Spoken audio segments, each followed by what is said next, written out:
The national average for gas prices is rising to insane heights right now. National average has it at $4.37 a gallon, and they aren't just going to suddenly go back down. It doesn't matter whether we find a new way of recovering more oil like we did when we've discovered a more efficient method of fracking. Everyone can see that mining a non-renewable resource like oil is not a sustainable practice. I mean, no investor is even going to come close to backing a new oil exploration. All of this, especially the price at the pump, is leaving a lot of people turning towards EVs, especially owners of microtransit vehicles like school buses, vans, and delivery vehicles, because the cost of gas is significantly cutting into their budgets. Well, I had the amazing opportunity to speak with John Gillie, CEO of Green Island EV, and they are building a facility that will manufacture these electric microtransit vehicles to give these owners a break. And one of the amazing things is that he is building this campus right in New York, doing something that John is really passionate about, which is bringing 200 clean energy jobs to New Yorkers. And make sure you listen all the way to the end, because John has a beautiful master plan for Green Island EV, and any green business owner can take some of those sage pieces of wisdom that he has to share from his experience building Green Island EV.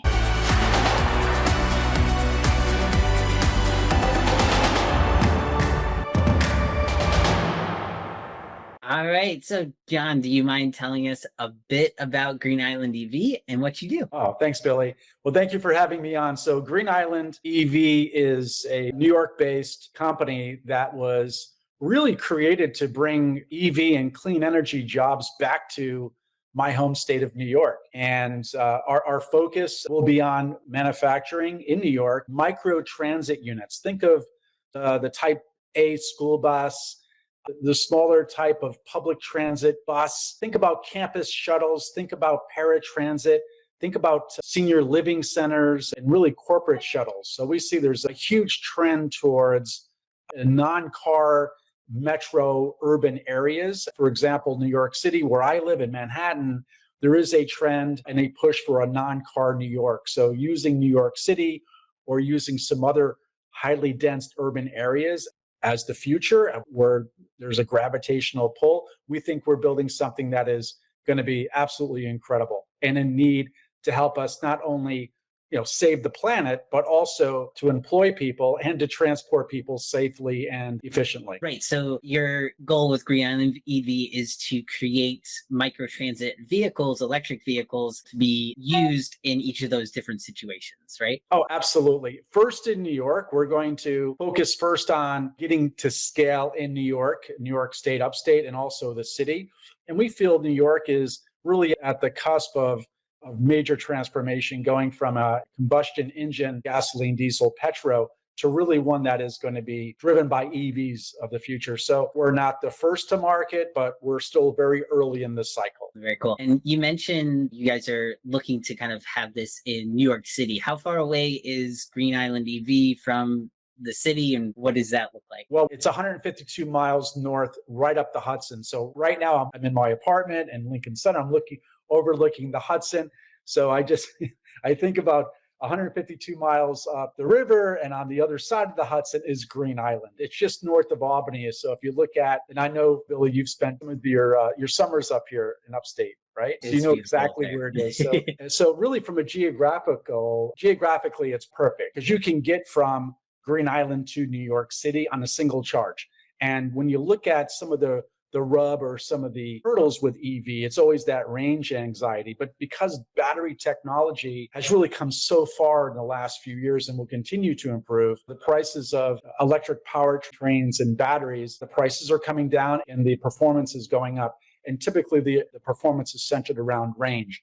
So geographically, we're perfect. Definitely. And are you hoping to maybe go to other metropolitan areas in the Northeast, like Boston, areas like that? Yeah, so I think at the macro level, EV will start to happen faster this point forward, no question. And I think we have to give some credit to Elon Musk and Tesla for really establishing the platform or the foundation for electric, really when it comes to infrastructure, because you can't have an electric vehicle at mass or critical mass until you have infrastructure to support the EVs at mass.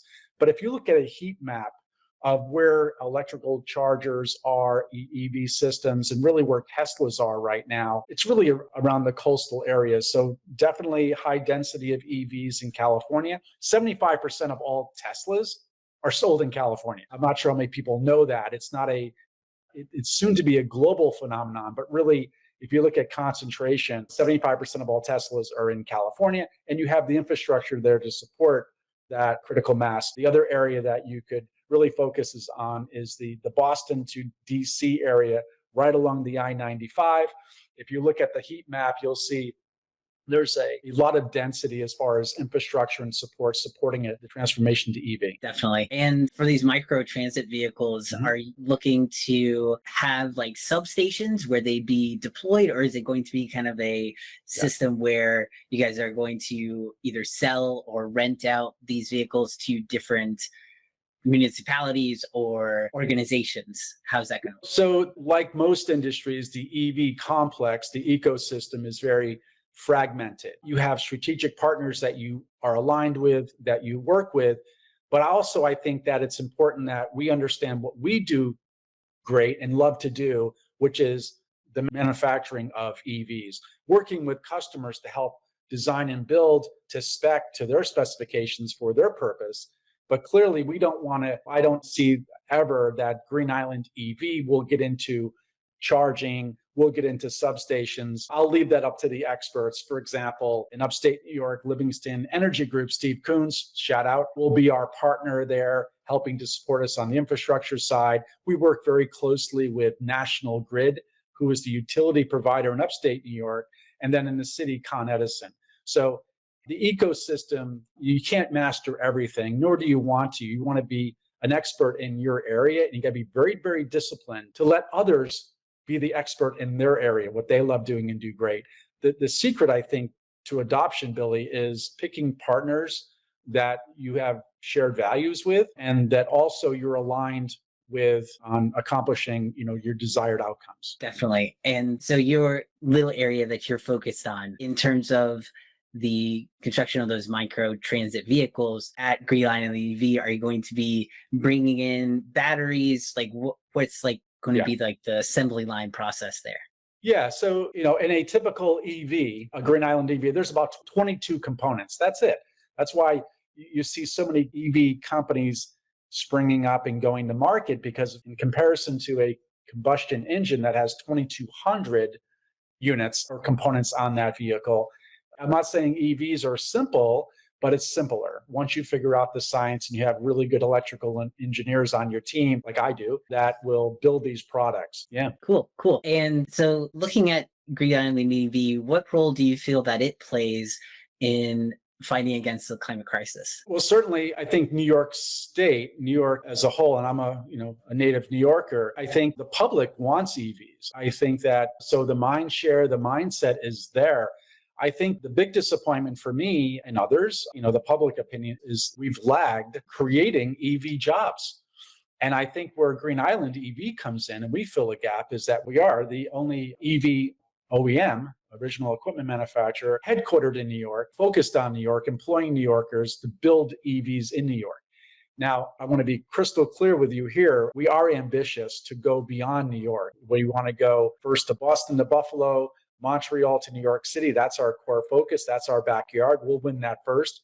But without question, we have plans to go national and then eventually sell our units globally. So what our purpose is to lead the charge in New York State to bring EV jobs back to our state. We're buying EVs. Why are we importing EVs from other countries, other states? That shouldn't happen. We are fully capable of manufacturing our own EVs. We just so happen to be first. Yeah, but I mean, you really are trying to just lead the way for New York to bring it back home, to bring back that manufacturing. That's it. If all we did was win New York first, and by the way, it's not a small market. If all we did in our life was just manufacture microtransit EVs for New York, and that's all we ever did, we'd have a meaningful business. No question. Definitely. And what do you feel is your role as the CEO of Green Island EV? So number one is creating the vision, making sure that it's well intended. I'm really focused on bringing those clean energy jobs back to my home state, to my hometown. I grew up adjacent to Green Island in a little town called Gahoes. So I'm focused there. I'm not an electrical engineer, but however, I am smart enough to know that I need to surround myself with the very best talent. So at the end of the day, my core job is winning the war for talent and really focusing on the organizational development from a talent perspective. I will let people much smarter than me and more skilled than me be focused on building the product. Of course, I will guide and shape it and making sure that we're providing safe, reliable units for the market. But I'm not going to meddle in. Andy Clevenger is our chief engineer. And we have a couple of other folks on the team that are engineering backgrounds, electrical engineers, mechanical engineers. I'm not going to get in their way. My job is really to create the environment for them to do the very best work of their career. Definitely. That's great. And I know you also have truck, tractor, trailer as well. What is the connection between TTT and Green Island EV? Well, I think it's interesting, right? So if you look at what Tesla has done, and credit to Elon Musk for really being the bold visionary and taking bold action, a lot of risks to manufacture Teslas, the actual vehicle. Where I don't think he gets enough credit is really establishing the e-commerce platform that he built. Many people don't realize that most Teslas are bought online. There is no physical Tesla dealerships that I know of. I think he might have a handful, but clearly he's all about a digital mindset and doesn't spend any money on advertising, doesn't have salespeople. He has product specialists. But I think if you look at the relationship between Tesla and Tesla.com, you can start to figure the relationship and better understand the relationship with TTT and Green Island. TTT, trucktractortrailer.com, yes, we're focused on the buying and selling of used trucks, tractors, and trailers. That will, by the way, gradually, there's a gravitational pull that those units will also be electric one day. So there's a lot of leverage here between the two.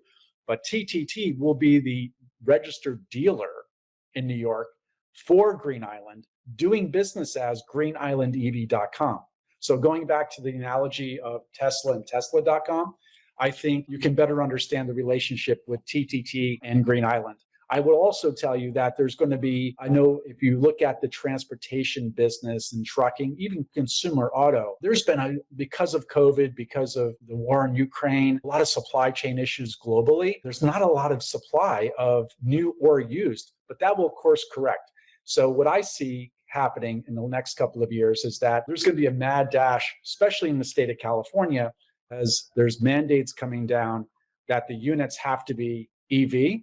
Well, the diesels, right, will have to be liquidated at some point or retired. So I think TTT will serve a purpose in the acceleration of EVs by being that channel of liquidation, but also keeping track of fleets and carriers and municipalities in their conversion cycle from diesel to EV. Very cool. And so what is your goal for Green Island EV for 2022? Well, right now it's about getting this factory built. And I have great partners in the village of Green Island, for one. And I feel like I come to work every single day representing the village of Green Island to build this beautiful showcase property that is going to employ 200 locals. And we're talking 200 really, really good jobs. And so it's going to be a great place to go to work. It's also going to be, we're calling it a campus, Billy. I think you'll appreciate this, being the academic junkie that you are.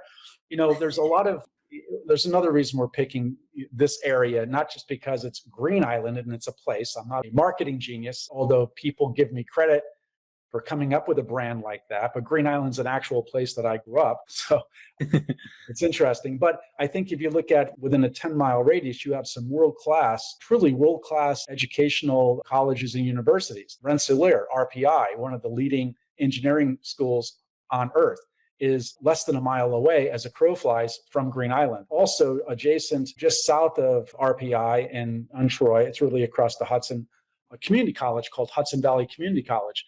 That so happens to be one of the leading schools and vocational schools for automotive technology. And of course, those students there are really starting to learn about how to work on electric trucks, electric cars, really understanding how to work on EV.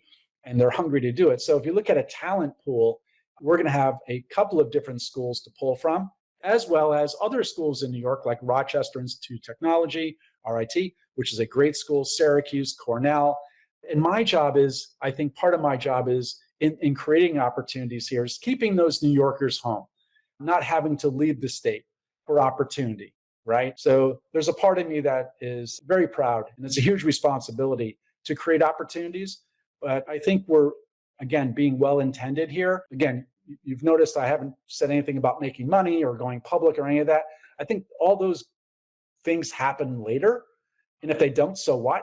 But if we can build a high quality business here that you're creating great jobs and you become a responsible partner to community in New York, I think your profits and your growth and money comes later. Yeah. It just comes as a byproduct of all this great things that you're doing. It's going to happen just because of the great work, and it's part of it. I think so, Billy. That's why about a year ago when I met you, I was so excited and I tried to recruit you. Yeah, and it's not over yet. I know. Cool. And I have this one question that I love to ask. And Yeah. what are you learning right now? What is something that you are just really like diving into, just really interested in right now? Let me tell you something. When I was 40, I thought I knew everything, right? I'm 60. I wake up and I'm 60 and I know nothing. And so I'm learning everything. So the way we're building Green Island, we have, of course, it's a typical startup project management. We build it along 4 pillars. Pillar 1 is people, right? You always start with people. It's a people first endeavor. Without the right people, forget it. Your dream's not going to come true. But if you get the people thing right, great people that are working together very well can solve any problem. Convinced of that. Our second pillar is product.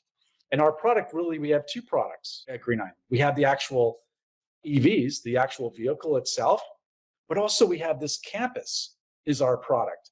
And when we have customers or Governor Hochul shows up and wants to show other businesses how to do it in New York, how New York does it, when they walk on campus, or the employees walk on campus, or students from RPI or Hudson Valley or RIT or Union or wherever, Siena, are there working on campus, it becomes almost like an offsite classroom, right? Where real work is being done. So product is really important. So I'm learning a lot about product, as well as the vehicle itself, which is not easy to do, by the way, but it's only one of the things we're doing. The third thing is pillar 3, which is really around the customer, and that's revenue. Pillar 3 is revenue. And you have your boots on the ground because your customers want to still very, very high touch environment. They need to be guided through the transition from combustion to EV.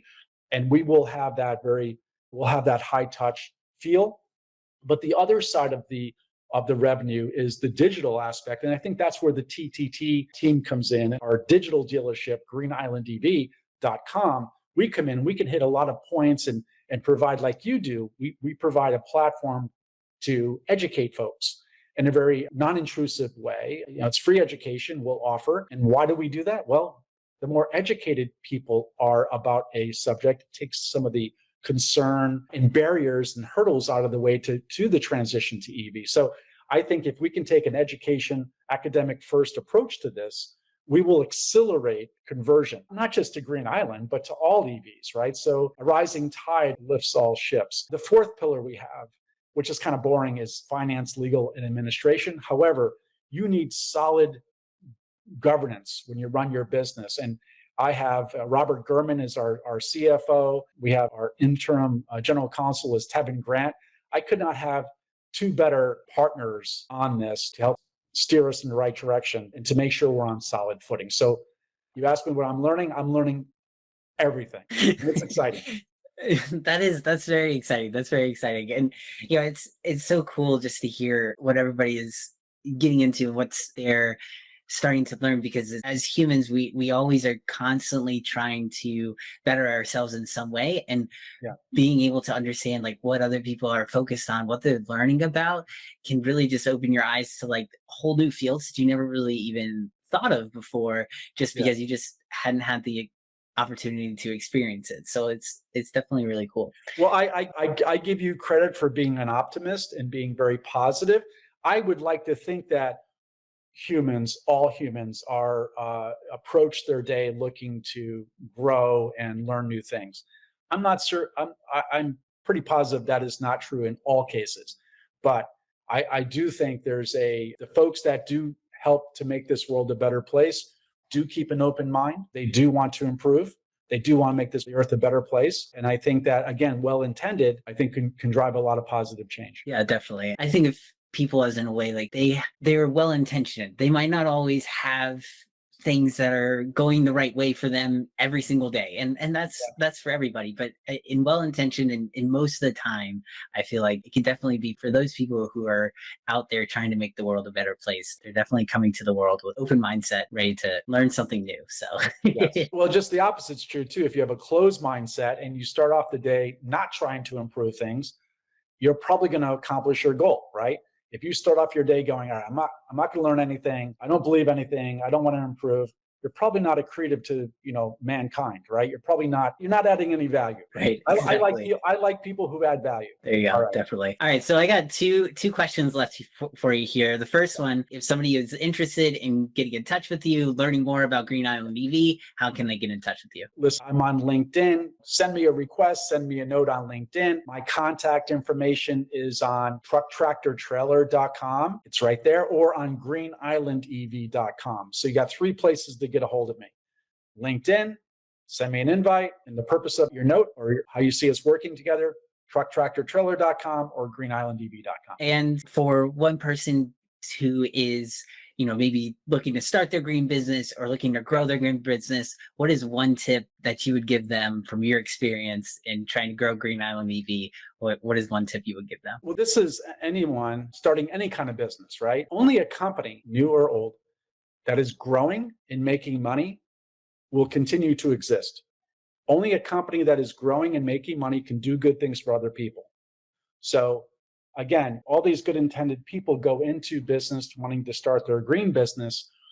You have to prove out the economics, because typically that I see from the EV space or even green energy and climate is that you have a lot of academics that come into it and are very wicked smart, but they're failing to prove out the economics. And I think it's 2 things, Billy. I think it's the academics and the economics that will lead the companies to success. Adversely, if you come into it just with a pure mindset to make money, you're going to fail. So I think it's a perfect blend of academics plus the economics. I couldn't agree more. Well, thank you so much, John. This has been really great to have you on. Thank you so much for joining me and being able to tell your story. Well, thanks for having me, Billy. Great job. And I'm so proud of you. Keep it up. Thanks.